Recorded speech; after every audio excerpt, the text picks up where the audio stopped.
This is number 24 in our study of the resurrection in 1 Corinthians chapter 15.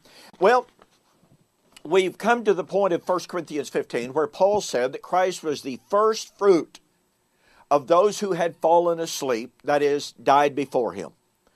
And as I pointed out to you, Sam Frost has been attempting to respond to some of the things that I had to say.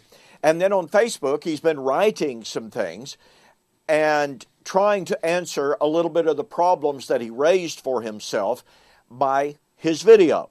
Now, here's what Sam Frost said. And this strikes folks at the very heart of what Paul actually said and the way people are willing to manipulate what Paul actually said to twist it and to turn it to make it say something it simply doesn't say.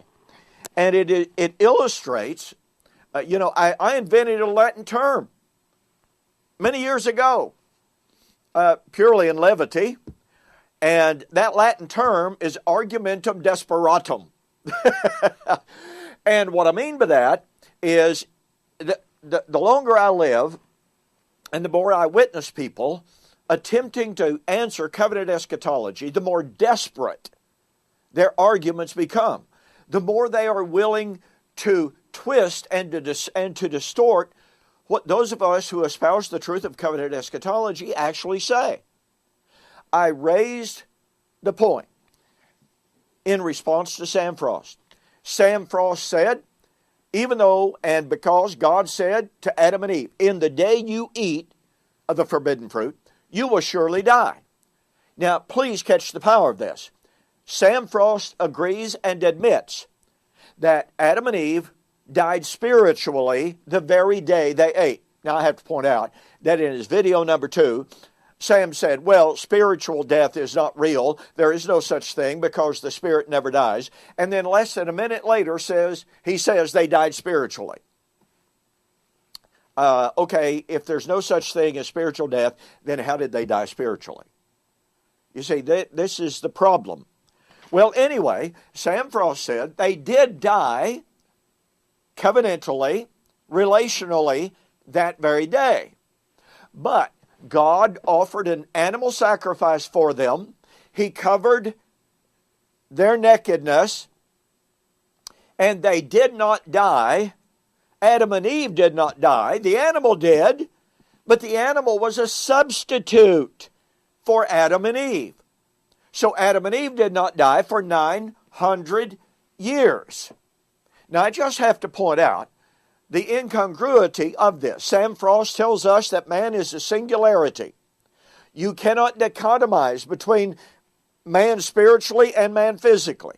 But what does Sam Frost do? He bifurcates man's existence. And he says man died covenantally the very day he ate, but he did not die spiritually for 900 years. And I pose the following question. If it was true, and it most assuredly was true according to Sam Frost, if it was true that the animal sacrifice, the substitutionary animal sacrifice, delayed, forestalled, postponed the biological death of Adam and Eve for 900 years, why did it not likewise postpone their spiritual alienation from God for the same period of time? Now, Sam Frost posted on Facebook, quote, I don't believe my ears. But Don Preston is simply asking this. Why don't the animal sacrifices do what the sacrifice of Christ did? Why doesn't the animal sacrifice have the same efficacy as did Christ? That's his response, wow, unquote. Ladies and gentlemen, this is argumentum desperatum exemplified, magnified. I absolutely did not ask why the animal sacrifices don't do what Christ's sacrifice does. I asked if animal sacrifices could postpone biological death for 900 years, then why does not the sacrifice of Christ, which is far better, according to Hebrews chapter 10, why doesn't the sacrifice of Christ forestall, postpone our physical death for at least that same period of time? You see, what Sam has done is completely ignored my argument. He twisted my argument. He distorted it and made me ask something I never asked. I pointed out that Sam Frost himself said, due to the substitutionary animal sacrifice, Adam and Eve did not die for 900 years. I then posed the question, since Jesus' death was substitutionary in nature, i.e. his physical death per Sam Frost, then why does not that substitutionary physical death of Jesus not forestall our physical death for at least 900 years? Now you can go back and you can watch Sam Frost's video, and you will find him not addressing that question even with one syllable of response.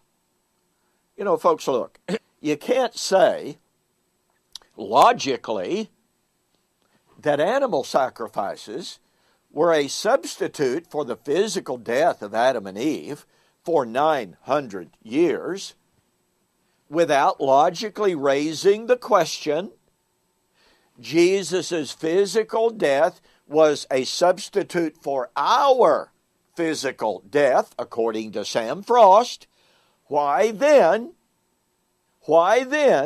does the physical sacrifice of Jesus Christ as a substitute for our physical death, why does it not forestall our physical death for at least as long as it did Adam and Eve? Sam Frost has not, will not, and cannot answer that question, which is based upon his faulty understanding of the substitutionary animal sacrifice and therefore the substitutionary physical death of Jesus.